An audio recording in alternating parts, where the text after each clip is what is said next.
Chris Phillips, live on air, weekday mornings from 8 a.m. and every Friday night from 8 p.m.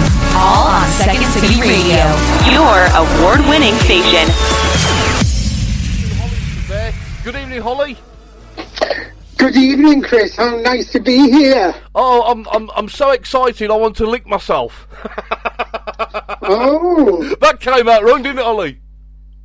You want to lick yourself? Are you going to put some sort of peanut butter or honey on first? I really don't know. You know, I'm not decided. Now you've started off air talking about custard. Maybe that's the way. I've got to tell everybody before I talk to Holly proper that Holly, you are the reason that we are here today. Do you remember all those years ago, the Holly Johnson specials that were on the radio? You retweeted me kindly and all these lovely things you did for the station.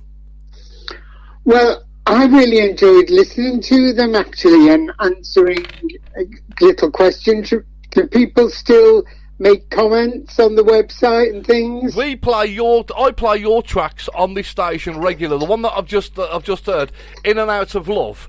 I want to ask you, you know, kind of as a get-go, what inspired you to write that track? Because I think it's brilliant, Holly. Oh, well, thank you very much. It took me a long time to write that song.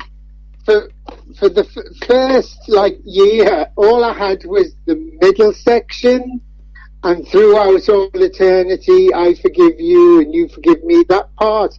And I thought, I really need to write a song around that.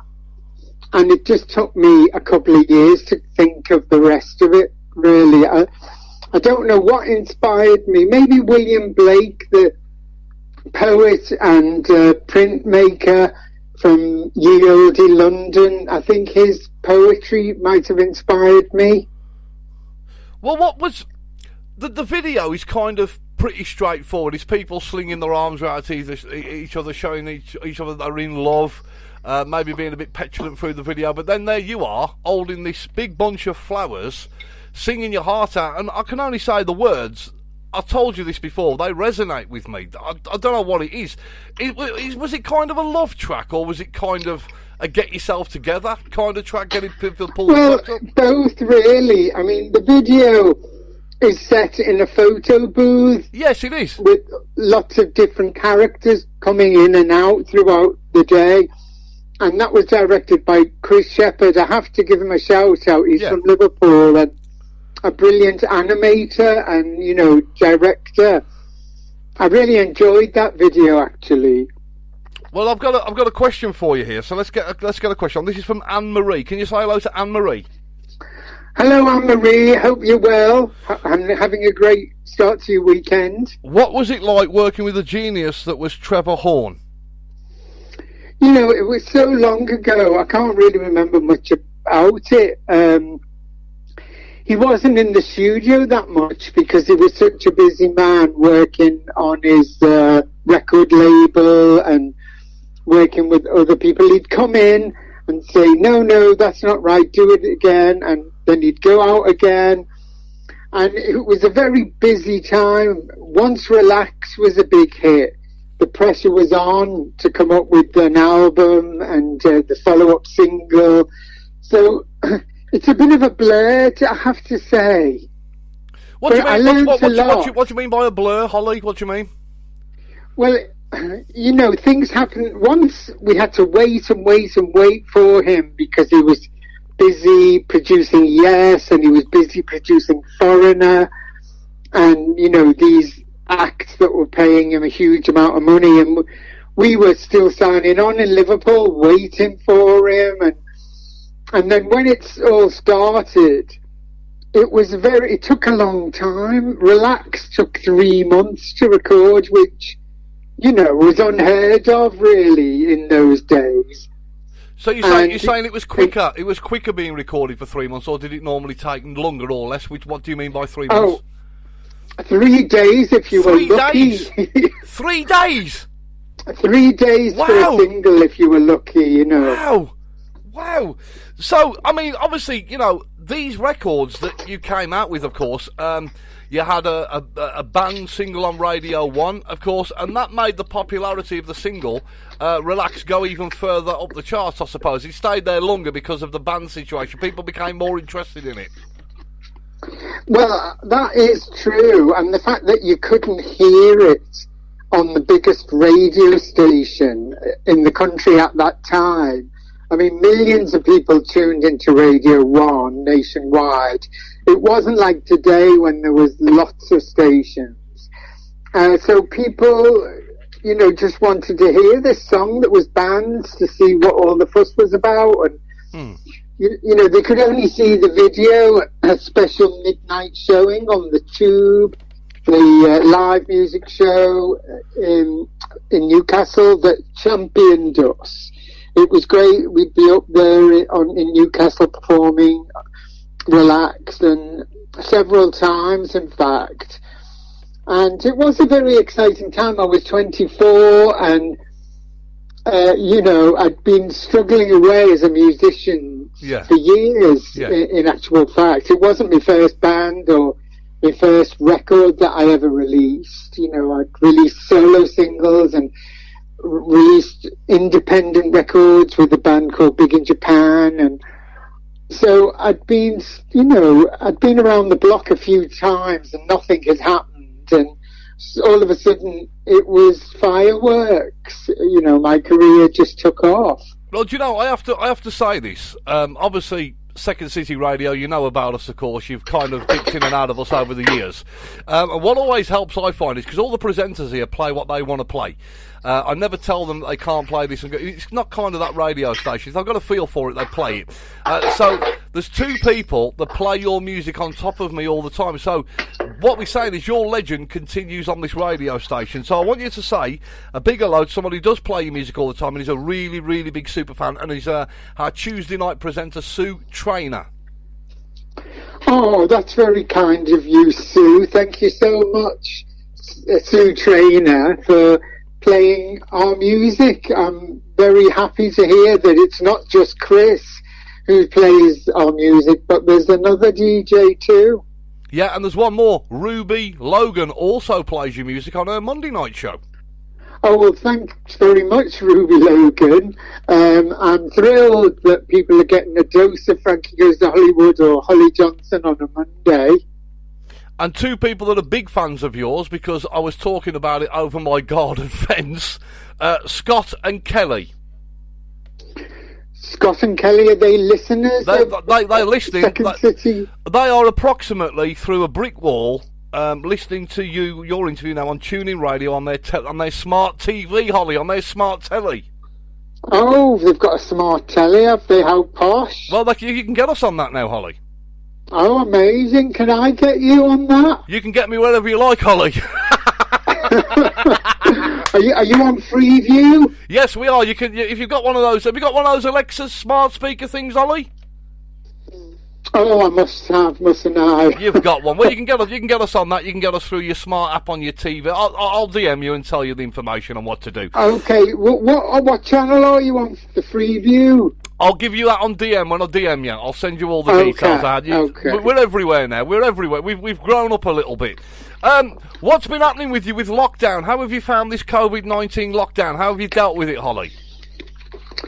Well, I've used it to do what a lot of people have been doing and sort out the garden. I've got a small back garden and a small front garden, and I've been buying a ridiculous amount of plants, doing a lot of watering and sitting, reading and resting, because I very rarely get the opportunity to have a summer where I'm not rushing round performing at festivals like Rewind or Let's Rock or, abroad festivals I do.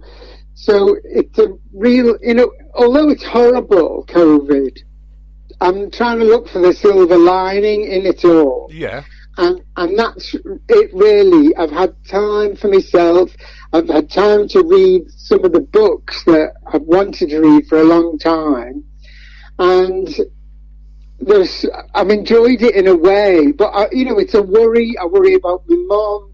She's in Liverpool and she's self-isolating. She's 85 years old and I speak to her on the phone, and there are troublesome aspects of it. I think it's terrible, especially the way it's been handled. I think was rather shambolic.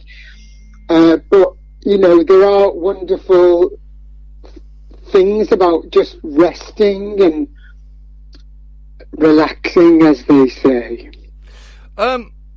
Let's Rock Birmingham was a big event, of course. I saw you there. It was more like Let's Rock Wolverhampton, to be honest. It was. It was nowhere near Birmingham. It was nowhere near Birmingham. You're absolutely right. So things Sorry. No, so I was going to say things like Let's Rock Exeter and all these things that are planned for the future. Will you still attend these? Is it still something you're passionate about being in front of your live audiences? I did 4. I did Let's Rock Southampton, Let's Rock Birmingham, Let's Rock London, and Let's Rock Bristol. And they did invite me the following year, but I'd never heard of the places where they wanted me to play, so I said, no thanks, and they haven't asked me back since, so I don't know. Maybe they will one day. Well, listen, we got somebody who's listening to you now, and he's going to have a little bit of a heart attack, pardon the pun. He's listening in Canada right now. Oh, wow. And he wants to know if you have ever visited Canada, Holly. Oh, I have. Where have you been? Well, in 1984, in about October, November, we played our first concerts in Toronto and Montreal, where they all speak French, and we played Toronto twice, I think, on different tours, and we also played Vancouver on the way to Japan on our second tour. One of my favourite singers comes from Canada. Her name's Katie Lang, and I absolutely love her voice. Yes. I saw her recently at Hammersmith Apollo, or whatever it's called now. I loved Canada. The only trouble about it is it's a bit on the cold side. We picked up an amazing drag troupe called the Great Imposters, who used to support us in Canada, and they were wonderful boys, and we took them to New York and other American cities if we could. I have to say, this is a question I've never asked you before, and it might be a hard one for you to answer, but I hope you can. What is the best record you think you've ever produced? What's the one that you're proudest of, and why? Well, it is a difficult question, because I always feel about my records that the last one was the best one. So yeah, I get that. Ascension by Holly Johnson, that I wrote with Gary Barlow, I thought was a great track, and Within and Out of Love came from the Europa album in 2014, and I thought that was a great album. But in the scheme of things, when you look at streaming platforms, people are most interested in the first Frankie album, Welcome to the Pleasure Dome. Yes. Which I totally understand. It is an epic sounding record with state-of-the-art technology, and it still sounds amazing today. My favourite album is Blast, my first solo album that came out in 1989 with Love Train and Americanos on it. So it's a really difficult question to answer because they're all my babies. If you know what I mean. Well, I know that one or two absolute ridiculously big artists are now writing plays about their life. So I've had this from Veronica James, and Veronica, good evening to you. She wants to know if anybody was going to star as Holly Johnson in your life story. A, would you allow that to happen? And B, who would you put into bat to play? You know, like he's been very successful with Elton John. Who would you pick to play you? Well, that is also a very difficult question. My autobiography, A Bone in My Flute, I think would make a great basis of a film, in fact. And I don't know it should be someone young and unknown, I think, rather than a famous actor. I always think films where you don't know who that actor is are more believable in a sense. And of course, they'd have to be quite a young person, like 18, 19, 20. If they were, dealing with the time in Liverpool before Frankie. So I would like an unknown actor. I know it's not answering the question, but I would quite like an unknown actor to play me. And I'd want them to mime to my voice rather than yes, sing the I songs agree. themselves. I agree with that. I agree with that. It has to be your voice. It has to be. You can't be having other people mess around with Holly's stuff. I have to mention to you, the last time you came on this programme, which has been a while now, somebody who I adore and miss as well, probably you do as well, the late great Steve Strange. Do you remember Steve Strange? Oh, bless him. Yes, I remember him well. I remember him in, punk nightclubs when I was in a band called Big in Japan. Yes. And I remember when Frankie were recording in London, I remember him hanging out on the scene, and we played the Camden Palace that Steve Strange and Rusty Egan ran, and that was an amazing night. We played it twice, I think. So, Steve was a great character, and it's such a sad situation that a lot of my contemporaries are no longer with us. Well, I remember, just to digress for a second, I remember Steve Strange coming on this programme, and he was in a rush, because Steve Strange was always in a rush, and he phoned me up, Holly, and he said, I want to come on the radio, and I need to come on now. So I brought him on, as I do, and he was on a train. And he said to me, I've got to get through what I've got to get in the next 30 seconds because this train is going to go through an effing tunnel and I'm going to lose the signal. And we did, about 20 seconds after putting him on the air. I never heard from him again for 3 weeks. Amazing. So, that was a very long tunnel. Oh, it was. It was. So, Ollie Johnson, for the future, what do you want to do next when all this crazy COVID's finished and we're back on a normal kill? What do you want to do in the future? Well, I'd like to make more music, obviously. I'd like to, when recording studios open again, I'd like to record some songs for people to hear and maybe perform them live if we're allowed to. Everything's so up in the air at the moment with live concerts. And I did have a show booked in Germany for November, and that's just been rescheduled for November 2021, and I'm not even sure if it's going to happen then. We really don't know what the future will hold as far as live performances, but if I'm able to record, that'll be a bonus for me because I enjoy that process. Well, what we'll have to do is we'll have to get, because the audience love it, we love it here, of course, we've got all your back catalogue. We'll have to put together another Holly Johnson special music hour, and we'll have to, explain to the audience exactly what a great man you are. Oh, bless you. I have to say, I know you're not comfortable with hearing it, but you are responsible for the future I'm in. I've said this on the radio to all our listeners, of course. I always remember those that gave me a little bit of a peg up. And as I said, when you first picked up on the station, I was doing a bit of a Holly Johnson special going back so many years now. And you picked it up and retweeted it. And I just remembered thinking, this radio station is not going to work. And since last time, we've now run Best Radio Station 2019, Holly. Oh, well, congratulations. That's fantastic news. I mean, who would have thought it? Well, it's down to you. Listen, honestly, Ollie, I'm very, very relaxed and very comfortable with saying that you have a big history on this station because of what you did. I needed a leg up at the time. People were saying that this radio station would not work under any circumstances, and I was also told never engage with your audience. Never. So I took that advice, put it in the bin, and here we are today. Well, good for you. I'm very happy you didn't take that advice.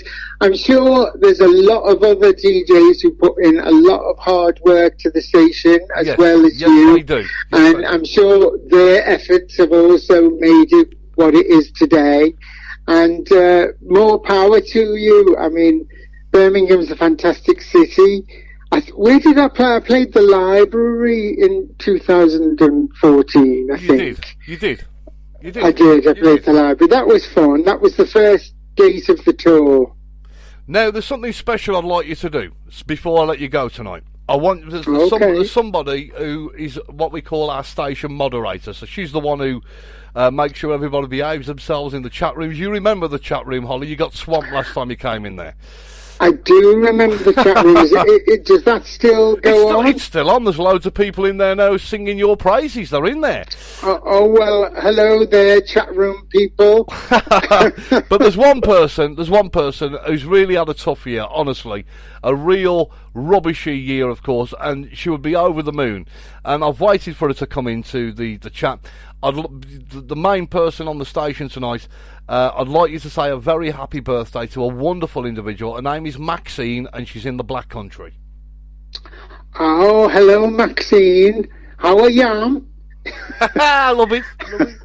I hope you're well. Happy birthday, and fantastic.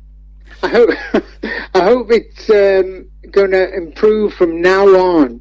Your rubbish year. I'm sure it will. No. I've got faith in the future. Now, I'm going to play my all-time favourite track in just a second. Can you do a quick shout-out, the final one tonight, for Graham Godfrey? Oh, hello, Graham Godfrey. Hope you're well and have a great weekend. Now, I'm going to say, again, I pinch myself because you agreed to come on to the show, and you're welcome, like I've told you, you're welcome on here anytime you want to come on, anytime. You've got an open book. It's a well-written rule. You can come on. So when the music restarts flowing, or you've got something new that you want to promote, come on to the station, because everybody on this radio station, I promise you, it's not tongue-in-cheek, everybody loves Holly Johnson on this station. Oh, bless you. Thank you to all your listeners, and I'm very happy that you're still supporting the music. No. If you want me to come on for the next Holly special, I'd be happy to. You'll be on. I'll be contacting you, Holly. You'll be on. You're going to get sick of me.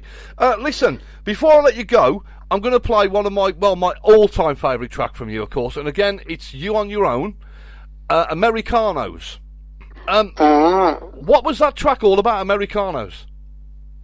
Americanos, my partner had some family in America, and we'd visit them occasionally at Christmas time.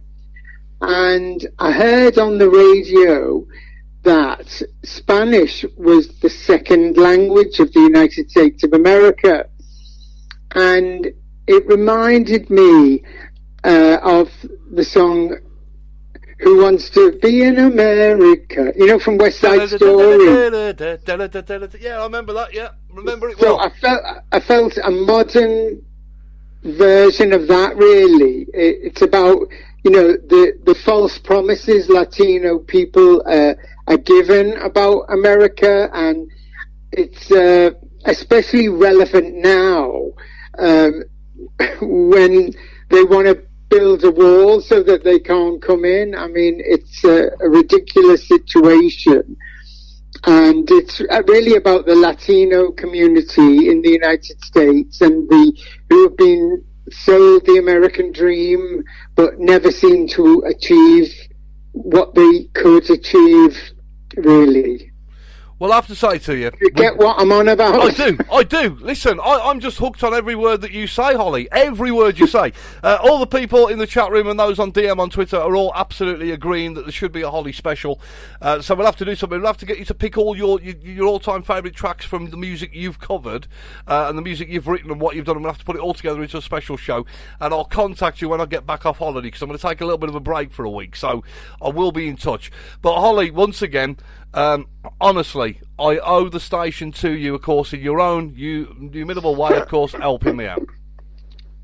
Oh, well, thank you very much, Chris. I'm so happy that it's thriving up there in Birmingham. It's just amazing. Honestly, I'm over the moon. I want you to introduce your track Americanos for me, and I'll have a quick word with you off air. But for everybody else, ladies and gentlemen, Mr. Holly Johnson. Well, thanks very much for listening to me and Chris witter on. Here's my second solo single from 1989 from the album Blast, Americanos. Thank you, Holly. Thank you. Chris Phillips, live on air, weekday mornings from 8 a.m. and every Friday night from 8 p.m. All on 2nd City Radio. Your award-winning station.